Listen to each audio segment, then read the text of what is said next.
Welcome back to the third and final installment of this behind-the-scenes look at my very first short film, the new Scarlet Letter. And today we're going to be looking at the post-production effort that I went to finalize this short film. Welcome to Grant Takes Pictures. I'm Grant, and I made a film.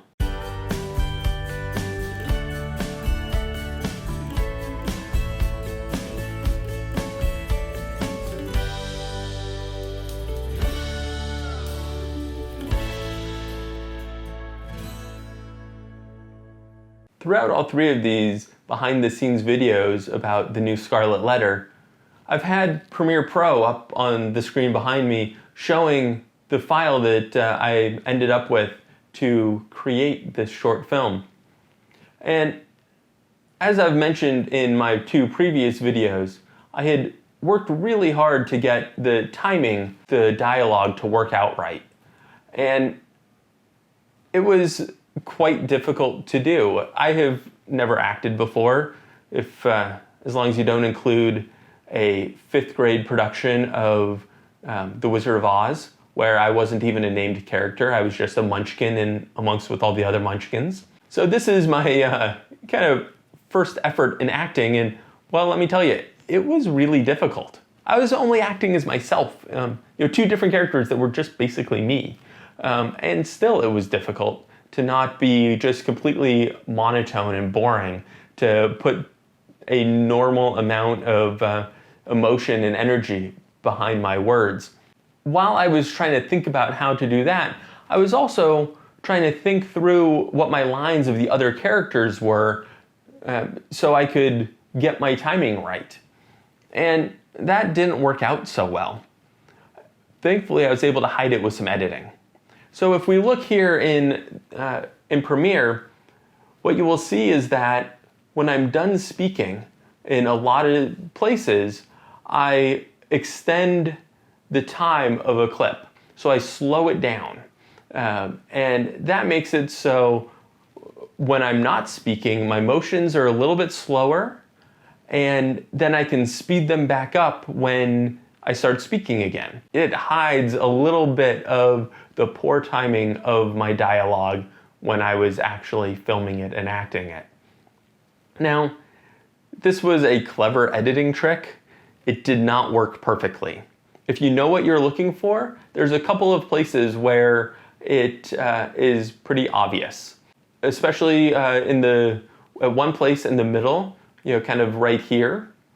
And then at another place later on, right at the very end of the film, I had to slow down one of my characters, the second brother, because I decided to do the voiceover while you could still see them instead of fading to black and then doing the voiceover. So that was a change I made in editing from what was in the script or in my storyboard. And it required me to make this kind of workaround to make the footage that I had work well enough. But it kind of looks a little funny, like I said, if you know what you're looking for. The other place I really struggled in this film was with the audio. I come from a photography background, and I experience movies, or at least I think about movies in a more visual way than through an audio way. And I know that the audio is incredibly important to a movie, that it impacts the way I am feeling while I'm watching a movie, and I don't really notice it. But for me, making this movie, having not the greatest audio in any of my videos, I really struggled with it. And the gear that I was using, I talked about it last week, was just a Rode Video Micro. When I was close to the camera, that worked okay. But when I was further away, when I was the first brother, especially in the shot looking down the couch, I was a little bit hard to hear. It also picked up a lot of room noise, especially in the opening pan around the room.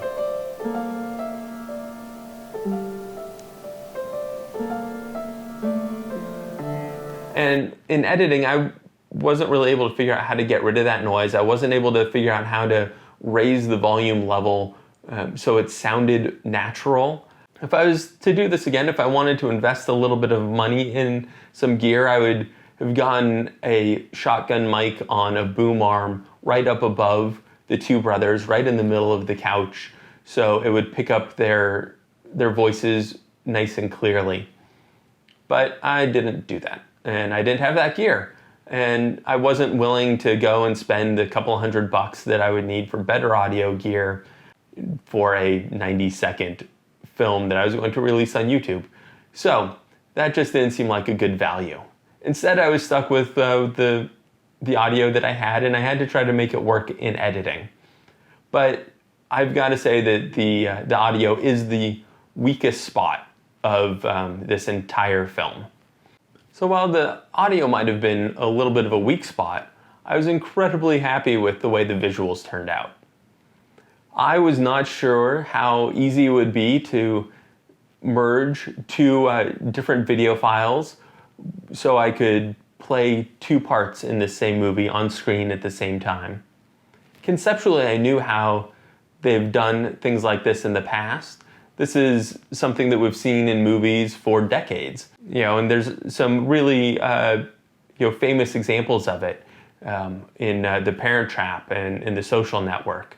I knew conceptually how they did it. I knew that it was possible to do it in Premiere, but I wasn't sure how easy it would be. I was really kind of surprised that I was able to just mask out half of one of the frames and overlay the other frame behind it and just kind of feather those two edges and make it work. I had to work on where that mask line was just a little bit. The couch cushions between the two brothers weren't lined up perfectly. So I had to, I have a kind of funny jagged line. You can see it here on the screen that goes through the entire screen and kind of cuts across the couch cushions in funny ways so I could make them so they lined up how I wanted it to. So it looked pretty seamless. Now, I've mentioned that the hardest shot in this entire thing was going to be the one where I used the green screen, the one looking down the couch. And I thought it was going to be much more difficult than it was. Really, I just chroma keyed it and just clicked the eyedropper on the green screen and it went away. It was amazing. It was just about the easiest part of this whole thing. I needed to make some tweaks and adjustments to make it look right, and I probably shouldn't have worn green pants. But thankfully my pants were dark enough green and the green screen was a light enough green that the colors were different enough that my pants didn't disappear. But if I was doing this again, if I was using a green screen again, I would not have green in either one of my characters anywhere. So that there is all the post-processing that went into this. There was a lot of little tweaks here and there to the color and to where I made cuts. There are things where I moved things just by a couple frames here or there.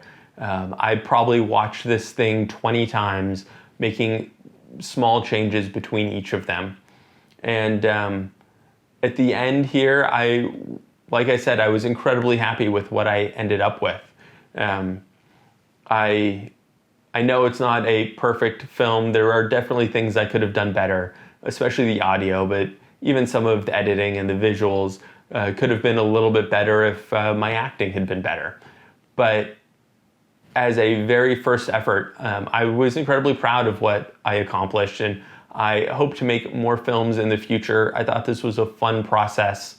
And I mentioned in the very first film, when I was talking about pre-production, that I have this idea for a film that I've been working on for the past, month, 2 months, maybe a little bit more, trying to figure out a script. And I'm going to continue hammering away at that until I get a script that works. But I am very happy with this film, and I hope you've enjoyed it.